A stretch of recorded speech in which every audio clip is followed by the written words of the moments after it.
బగళాముఖి మంగళరూపిణి బగళాముఖి మంగళకారణి బగళాముఖి మంగళదాయని బగళాముఖి మంగళం మంగళం బగళాముఖి. జై జగన్మాతా దేవి బగళాముఖి. ఓం క్రీం బగళాముఖి వరదే సర్వ సౌభాగ్య ప్రదాయిని సమస్త భక్తానాం సర్వాభీష్టం సాధయ సాధయ క్రీం హోం స్వాహ.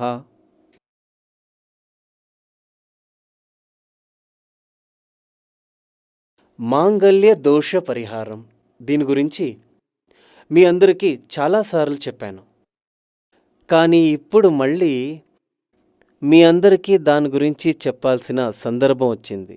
ఎందుకంటే ఒక 15 రోజుల ముందు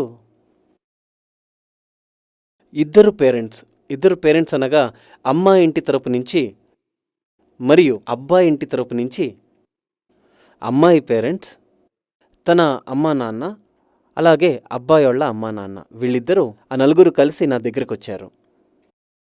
వాళ్ళొచ్చి చెప్పారు, స్వామి నా కూతురికి పెళ్ళయ్యి 6 నెలలు కలిసే ఉన్నారు, కానీ ఇప్పుడు విడిపోయారు. అమ్మాయి ఫ్యామిలీ వాళ్ళు అబ్బాయి ఫ్యామిలీ వాళ్ళు కలిసే వచ్చారు, అయితే ఇద్దరు విడిపోయారు. కారణం లేకుండా విడిపోయారు. మాకు తెలిసినంత వరకు అబ్బాయి ఇంటి వాళ్ళు అబ్బాయి అమ్మా నాన్న చెప్తారో, మాకు తెలిసినంత వరకు వీళ్ళు చాలా మంచి కుటుంబం, మా నుంచి ఎలాంటి ఇబ్బందులు కూడా అమ్మాయికి లేదు. అదే రకంగా అమ్మాయి ఇంటి వాళ్ళు కూడా అబ్బాయి ఇంటి వాళ్ళ గురించి చెప్తారు. కానీ వీళ్ళిద్దరూ విడిపోయారు. పెళ్ళైనా 6 నెలలకి విడిపోయి ఇప్పటికీ 3 సంవత్సరాలు అయిందని చెప్పారు. సరే, నేను అడిగాను, మీరు వీళ్ళిద్దరి జాతకాలు చూసే వీళ్ళిద్దరి పెళ్లి చేశారా? జాతకంలో మాంగళ్య దోషం ఏదైనా ఉండిందా?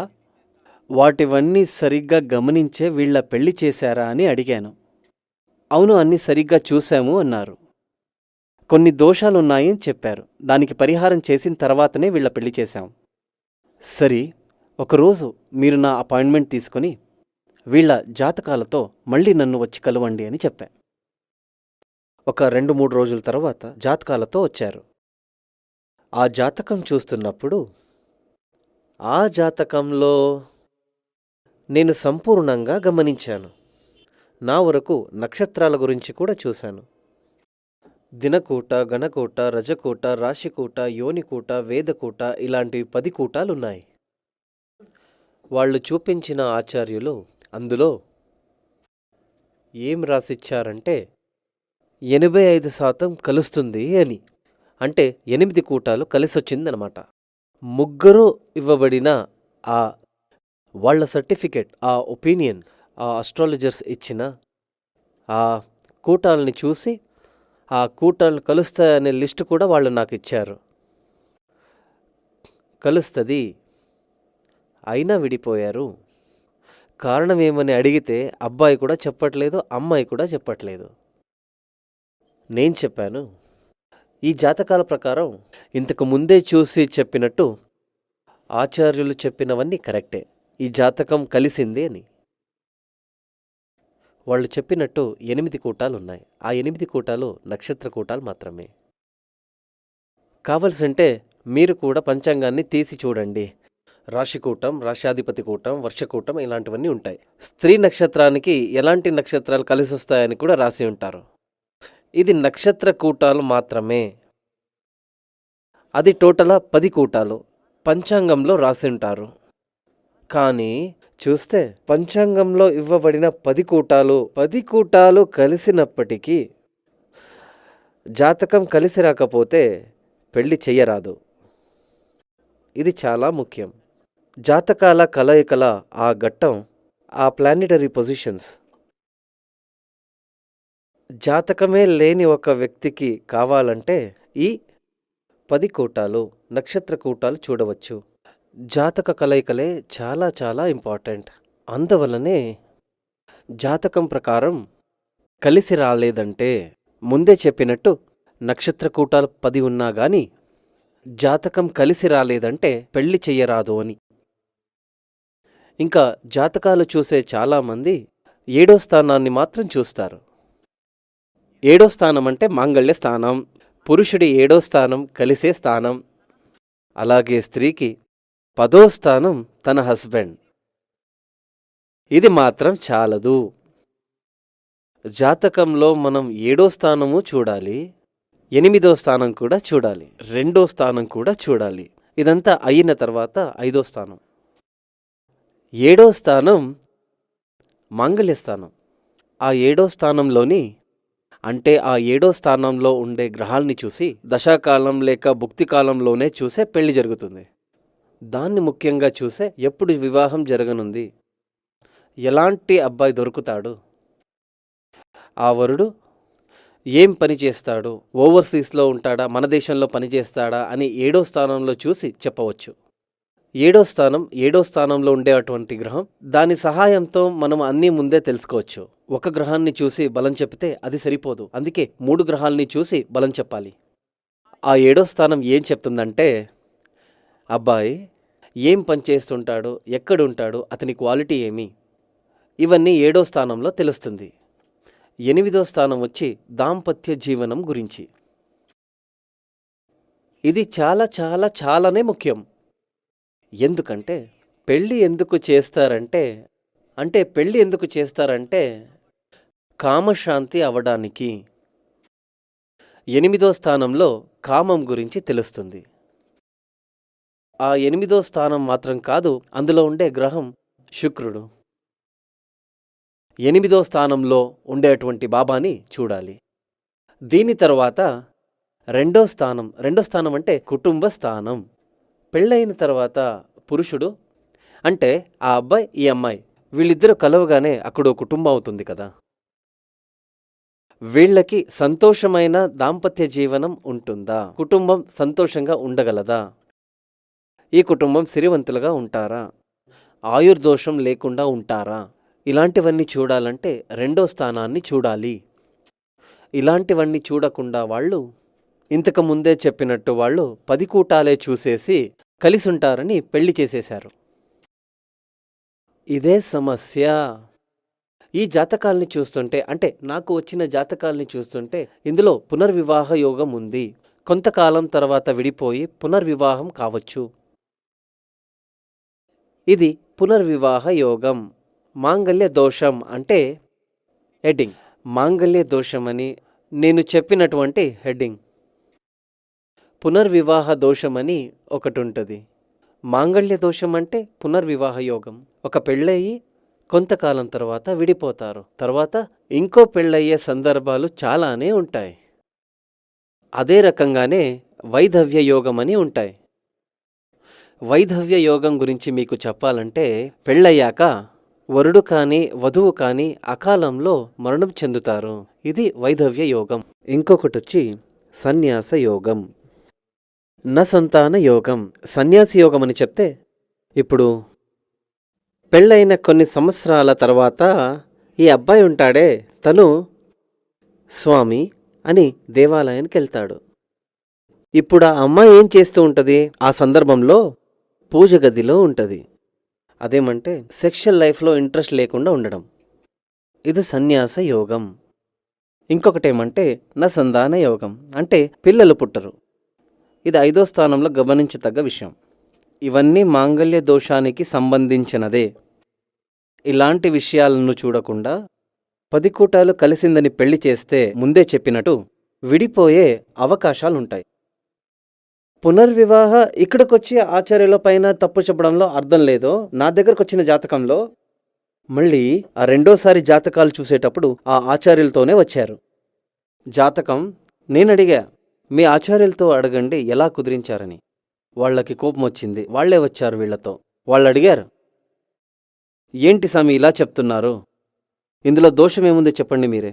అలా అడిగారు. నేను అడిగా, వీళ్ళిద్దరి జాతకంలో పునర్వివాహ యోగం ఉంది అని ఉంది, అది మీరు గమనించారా? అవును, 100% ఉంది, అందుకే వీళ్ళిద్దరిని కలిపాము. ఇక్కడ చాలా ముఖ్యంగా గమనించాల్సింది, జ్యోతిష్ శాస్త్రంలో చెప్తారు, అది దాంతోనే కలవాలి. ఆ శాస్త్రాల ఆధారంగానే ఈ జ్యోతిష్యులు ఈ 2 జాతకాల్ని కలిపారు. అదేమంటే పాప జాతకానికి పాప జాతకం కావాలి, శుద్ధ జాతకానికి శుద్ధ జాతకం కావాలి, అందుకే దాంతో అదే ఉండాలని చెప్పడం. అదేమంటే, ఒక మందు తాగే వ్యసనం ఉన్నోడు అనుకోండి, ఎగ్జాంపుల్ చెప్తున్నా, వాడి ఫ్రెండ్ కూడా తాగుబోతు అయి ఉండాలి కదా, అప్పుడే వాళ్ళిద్దరూ సంతోషంగా ఉంటారు. అదే ఒక యోగిని తీసుకుంటే ఆడి ఫ్రెండ్ కూడా సన్యాసి అయి ఉంటాడు, అప్పుడే అక్కడొక సంతోషం. అదే ఒక తాగుబోతు మరియు సన్యాసి కలిస్తే అక్కడ సంతోషం ఉండదు, ఎప్పుడు చూసినా ఫైటింగ్. అదేవిధంగా స్త్రీ జాతకం పాప జాతకం అయి ఉంటే అబ్బాయి జాతకం కూడా పాప జాతకం అయి ఉండాలి. అంటే పాపదోషమున్న అమ్మాయికి పాపదోషమున్న అబ్బాయినే కలపాలి, పాప జాతకానికి పాప జాతకమే చేర్చాలి, శుద్ధ జాతకానికి శుద్ధ జాతకమే చేర్చాలి. అందుకే నేను చెప్పాను, అన్ని రకంగా కలిసి ఉంటే మాత్రమే పెళ్లి చేయాలి. అదే రకంగా ఒకవేళ జాతకంలో పునర్వివాహ యోగం ఉంటే పునర్వివాహ యోగం జాతకం కలపకూడదు. ఇంతకు ముందే మీ అందరికీ చెప్పినట్టే ఇది అగెయిన్స్ట్గానే ఉంటుంది. ఎందుకంటే వీళ్ళ జాతకం ప్రకారం పెళ్ళయ్యాక విడిపోయి ఇంకో పెళ్ళవుతారని ఉంది. పురుష జాతకంలో అలాగే ఉంటుంది, పెళ్ళయ్యాక విడిపోయి ఇంకో పెళ్ళవుతారు అని. ఒకవేళ కలిపితే అతి త్వరగా 6 నెలల్లోనే విడిపోవచ్చు వాళ్ళు. ఇంతకు ముందే చెప్పినట్టు జాతకంలో ఈ దోషమే ఉంది. వీళ్ళు ఏం చెప్తారంటే, ఇది కలుస్తాయి కదా స్వామి, కరెక్ట్గానే ఉంది కదా, ఇక్కడ విడిపోవడానికి మనం పెళ్ళమము, పెళ్ళయ్యేది కలిసి ఉండాలని, సంతోషంగా ఉండాలని. అయితే మనం ముఖ్యంగా ఇక్కడ ఏం గమనించాలంటే, ఒకవేళ స్త్రీ జాతకంలో కానీ పురుష జాతకంలో పునర్వివాహ యోగం ఉందా అని, ఏ కారణాల వల్ల ముందు పెళ్ళి విడిపోయిందని మనం చూడాలి. ఫస్ట్ జాతకంలో కలిసి ఉండరు అంటే వైధవ్య యోగం, పురుషుడు మృతం పొందుతాడు అని అమ్మాయి జాతకంలో ఉంటే కూడా దీర్ఘాయుష్ ఉన్న అబ్బాయితో కలపాలి. 90% ఫ్యామిలీ విడిపోవడానికి కారణం ఏమంటే దాంపత్య జీవనం సరిగ్గా కాకుండా పోవడం, అదే ముఖ్య కారణం. అయితే ఓపెన్గా ఎవరు చెప్పరు. సెక్షువల్ సంతృప్తి లేకపోతే ఎక్కువగా అంటే డివోర్స్, వివాహ రద్దు జరుగుతుంది. జాతకం చూస్తున్నప్పుడు శుక్రుడిని గమనించాలి. 8వ స్థానంలో ఉంటే సెక్షువల్ పవర్కి సంబంధించిస్తుంది. పురుష జాతకంలో సెక్షువల్ పవర్ ఎక్కువగా ఉండాలి, అమ్మాయి జాతకంలో తక్కువగా ఉండాలి, అప్పుడే వాళ్ళిద్దరిని కలపాలి. ఇంతకు ముందు చెప్పిన జాతకంలోని స్త్రీ జాతకం ప్లస్ పాయింట్లోనూ పురుష జాతకం మైనస్ పాయింట్లోనూ ఉండేది. అక్కడే సమస్య, అందువల్లే విడిపోయే సందర్భం వచ్చింది. తర్వాత ఈ పురుషుడు అంటే ఈ అబ్బాయి అమ్మాయి విడివిడిగా పిలిచి విషయాన్ని అడిగినప్పుడు ఇదే కారణం. అవును, ఇందులో విడిపోతే తప్పేముంది, పెళ్ళెందుకు చేసుకున్నారు? కామశాంతి అవ్వడానికి. ఆ కామశాంతి దొరకనప్పుడు విడిపోవడంలో తప్పేం లేదు, అందుకే విడిపోయే సందర్భాలు ఎక్కువ ఉంటాయి. ఇంతకు ముందే వీళ్ళతో అడిగాను, అవును ఇలాంటి ఒక దోషం ఉంది, దీనికి ఏదైనా పరిహారం చూసారా అని. అప్పుడు వాళ్ళు చెప్పారు, అవును స్వామి, చాలా అంటే చాలానే ప్రయత్నించాం, ఎవరు ఏమేం చెప్పినా అన్నీ పాటించాం అని చెప్పారు. ఏమేం పరిహారం చేశారని చెప్పవచ్చా అని అడిగా. వెంటనే వాళ్ళు బ్యాగు తీసి అందులో ఒక పేపర్ తీసి అందులో ముఖ్యంగా ఏం రాసుందంటే, ఏదో ఒక చోటకెళ్ళి అరటికాయ చెట్టుకి పెళ్లి చేసి దాన్ని కొట్టేయాలని. ఇక్కడ చూడండి, ఏ ఒక్క జ్యోతిష్య గ్రంథంలో కూడా ఇలాంటి పరిహారాలని ఎవరూ సూచించలేదు. చాలామంది నా దగ్గరకు వచ్చి ఏదేదో పరిహారం చేశాము కానీ ఇప్పుడు విడిగానే ఉంటున్నాం. నేను అడుగుతాను, చెట్టుకి తాళి కడితే కుటుంబం నడపొచ్చా? మరి ఎలా? చెట్టుని కట్ చేసిన తర్వాత దోషం పరిహారం అవుతుందని చెప్పవచ్చు. అది తప్పు. అది సరైన పరిహారం కాదు. ఇంకా కొంతమంది చెప్తారు, ఆ దేవాలయానికి వెళ్ళాము, ఈ దేవాలయానికి వెళ్ళాము అని చెప్తారు. దేవాలయానికి వెళ్ళేది చాలా మంచిదే. క్షేత్ర దర్శనం చేసేది మంచిదే. అది గంగా స్నానానికి సమం. అలా చేయడం మంచిదే. ఈ విషయానికి సంబంధించి ఇంకా ముందు ముందు దీని పరిహారం గురించి మీ అందరికీ చెప్పాలి. మీరు నా కోసం వేచి ఉండండి. జై జగన్మాత దేవి బగళాముఖి సమస్త భక్తానాం సర్వాభీష్టం స్వాదయ స్వాదయ క్రీం ఓం స్వాహ. శ్రీ సూర్యమంగళం అద్వైత వేద విద్యాపీఠంలో తాంత్రిక పూజల్లో సిద్ధహస్తులైన ఎందరో ఆచార్యులు అమావాస్య, పౌర్ణమి రోజుల్లో ప్రత్యేక యాగాలు నిర్వహిస్తారు. ఈ యాగాల్లో పాల్గొనడం ద్వారా తల్లి శ్రీ బగళాముఖీదేవి అనుగ్రహం వల్ల సర్వదోషాలూ పోయి సకల సౌభాగ్యాలు మనకు కలుగుతాయి. శ్రీ సూర్యమంగళం అద్వైత వేద విద్యాపీఠం జ్యోతిష్యం, ప్రశ్నలు, వాస్తు, తాంత్రిక పూజలు మరియు వేదయాగాలు నిర్వహిస్తారు. సంప్రదించవలసిన నంబర్ 7305442299 7305442299. చెన్నై, కోయంబత్తూర్, బెంగళూరు, హైదరాబాద్, విజయవాడ, ఢిల్లీ, ముంబై, తిరునల్వేలి, టెక్సాస్.